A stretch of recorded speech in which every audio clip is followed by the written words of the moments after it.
when it comes to testing, there are certain things we have to do to achieve what we're going to need. It's no good having this envelope and we're really concentrated on windows and doors and everything else that's involved without taking into consideration what we need to do to achieve our tests.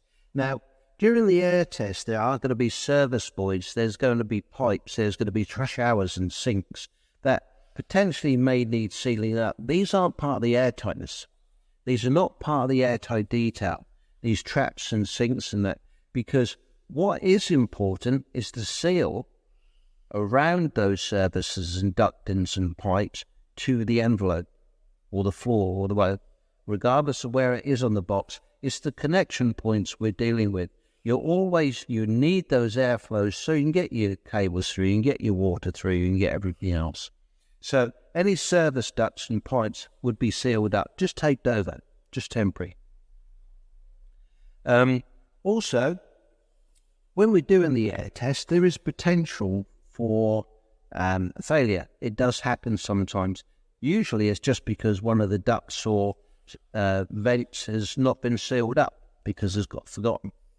Now, how do we detect what happens, or how do we detect it if we get a fail? Usually it's something very small, and quite often it's the products themselves. We spend a lot of time in making sure the details is right in our tapes and our membranes. But sometimes a product itself, such as a window, particularly sliding doors, will air leak, and that's just in the design of the product, even though they're a certified or certificated passive house product. We use a smoke pencil or a smoke match. You can buy them, you strike the match, it smokes for several minutes, or you can use what I call a smoke pencil, which is a piece of cord with it in a casing, which you light and it produces smoke without flame.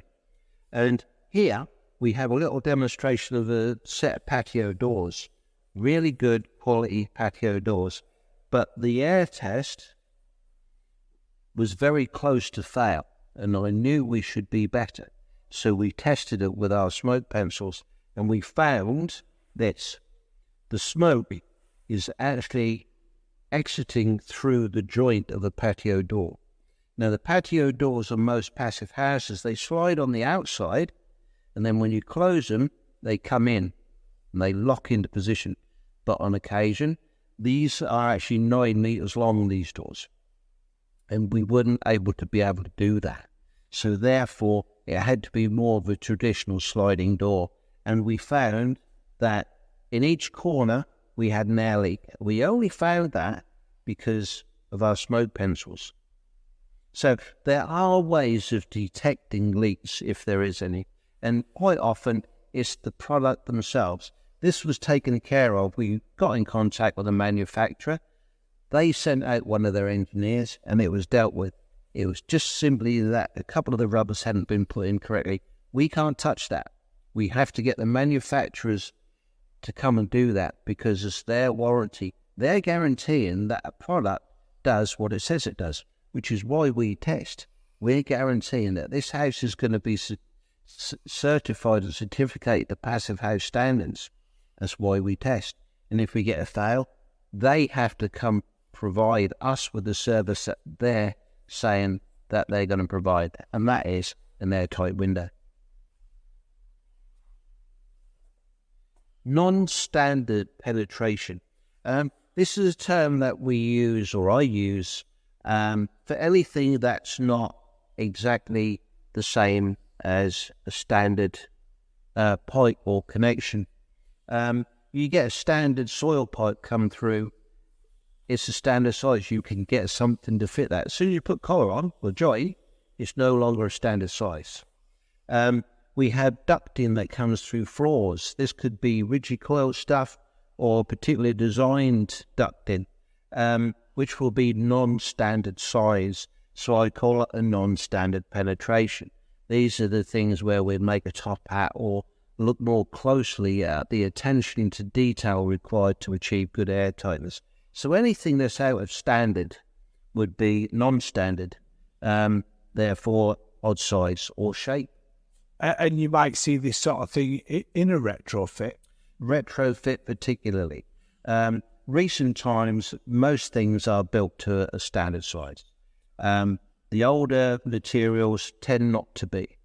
They would be, instead of, for example, they'd be 4.5-inch pipe, which was standard then, but now isn't.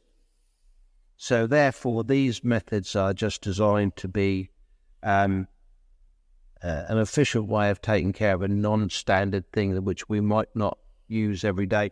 Also, non-standard means multiple of something. So suddenly we've got lots of ducting come through in one area.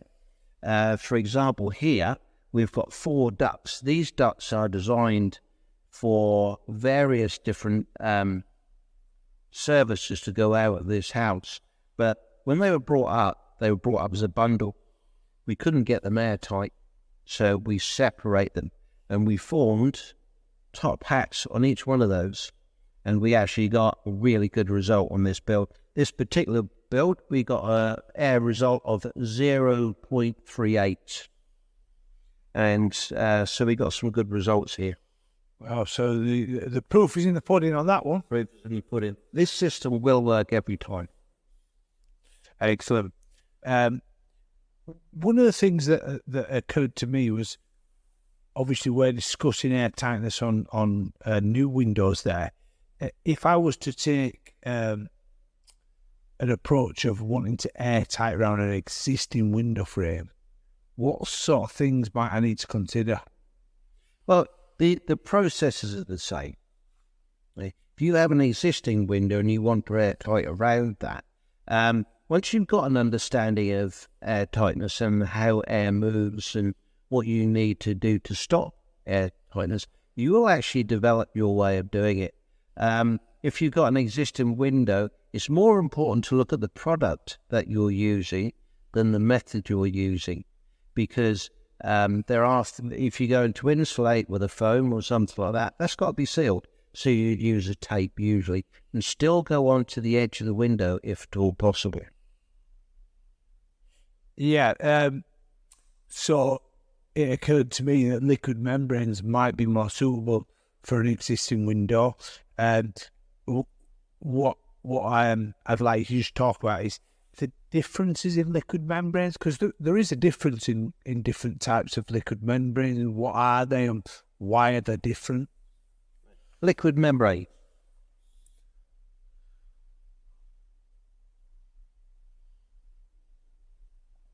Liquid membranes basically is usually a rubberized type of paint, but there are a number of different forms of liquid membranes out there. I mean, just a bitumen paint in itself is a form of airtight membrane, if you like. It's not something we rely on because it breaks down over time, but it is just one example of what's already existed.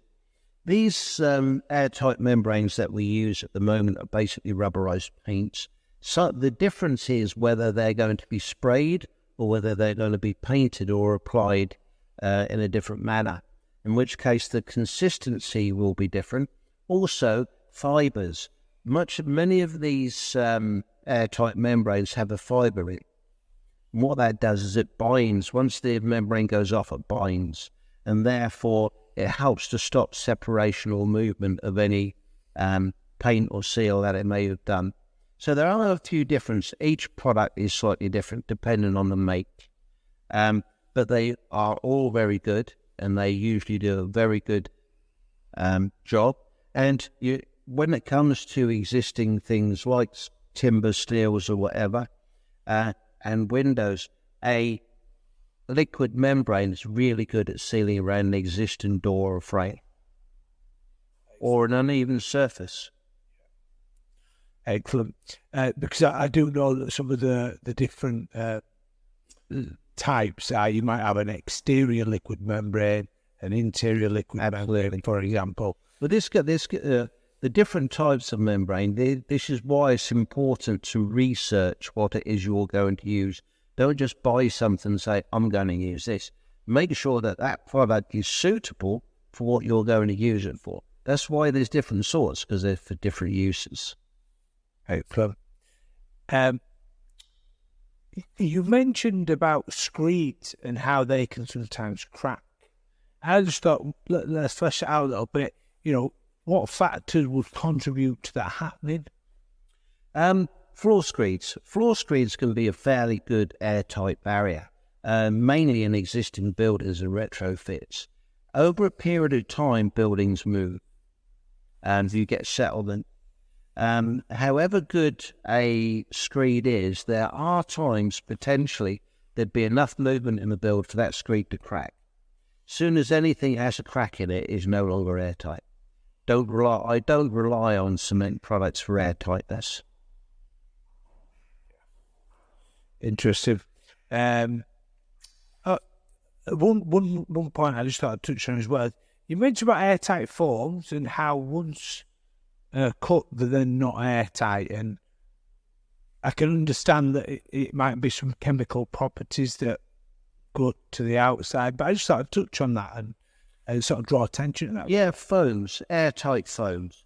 Airtight foams, instead of an expanding cell, is a closed cell. It expands, but it's individual bubbles that stick together. But most of the airtightness is done on the surface. It forms an airtight surface. With foams that expand, you usually cut those back, exposing the inner face to an outside air. The reason I don't use, or I recommend not using airtight foams and relying on them is you never know whether the area to which you're filled is 100%. There could be bubbles or gaps in there that's not been filled. Yeah. That's the main reason. Excellent. Just tracking back on the fact that you said if there's a failure on a blow door test, you might use a smoke pen or a thermal camera, but you generally do that after the blow door test. Yes. Well, the thermal imaging is mainly for insulation. It will pick up heat loss, but the building's got to be hot or cold for that to be picked up on thermal camera. If you've got an air leak, it'll show where you've got an air leak because there's a thermal difference. But with an air test, they tend to be the same temperature as outside. When you test, there's no or very little temperature difference. So when it comes to an air test, we do rely on the fan test. Yeah, the blow door test. So you might use a smoke pen then to... Yep, just to walk around. If you get a fail. If you don't get a fail, don't do it. Yeah, and if enough attention has been paid to detail and you've picked up on the bits that need to be done, most of the time you'll get a pass straight off. Excellent.